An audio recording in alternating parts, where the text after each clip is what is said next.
Hi అండి అందరికీ good morning. ముందుగా మీ అందరికీ హ్యాపీ న్యూ ఇయర్.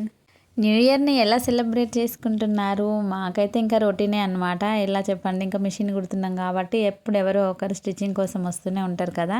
ఇంకా ఈరోజు కూడా కొత్తగా ఏం లేదనమాట. ఇంకా మార్నింగ్ లేచిన తర్వాత అయితే ఒక బ్లౌజ్ అయితే స్టిచ్చింగ్ చేశాను. ఇంకా దాని తర్వాత ఇంట్లో పనంతా కంప్లీట్ అయిపోయిన తర్వాత ఇంకా దీపం కూడా పెట్టేసుకొని ఫుడ్ ప్రిపేర్ చేద్దాం అనుకునే లోపే మళ్ళీ ఇంకొక డ్రెస్ అయితే ఆల్ట్రేషన్కి వచ్చిందనమాట. ఇంకా పిల్లలకైతే ముందుగా పూరి అయితే చేసి పెట్టేశాను.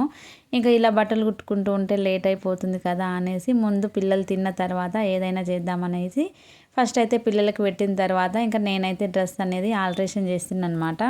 ఇంకా తనైతే నాకు తెలిసిన సిస్టరే అనమాట. అక్క నాకు ఒక డ్రెస్ ఆల్ట్రేషన్ కావాలి, కింద లెంత్ కట్ చేసి స్టిచ్చింగ్ చేసి ఇప్పుడే కావాలి అర్జెంటుగానైతే చెప్పిందనమాట.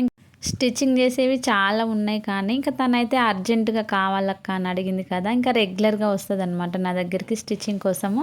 ఇంకా మన పని తర్వాత చేసుకున్నా పర్లేదు కానీ రెగ్యులర్ కస్టమర్లు కదా, ఇంకా వాళ్ళ కోసం అయితే ఖచ్చితంగా ఏ పని ఉన్నా సరే పక్కన పెట్టేసి స్టిచ్చింగ్ అయితే చేసి ఇచ్చేస్తానమాట. ఇంకా నేనైతే ఇంకా డ్రెస్ అయితే స్టిచ్చింగ్ చేసిన తర్వాత టీ అయితే పెట్టుకున్నా. పూరి విత్ టీ అన్నమాట. నాకు ఈ కాంబినేషన్ అంటే చాలా చాలా ఇష్టం అనమాట. మీలో ఎంతమందికి టీలో పూరి తినడం అలవాటు ఉంది అనేది కమెంట్ బాక్స్లో కమెంట్ చేయండి. పూరి కానీ చపాతి కానీ చాలా చాలా ఇష్టం అనమాట. వీడియో నచ్చితే లైక్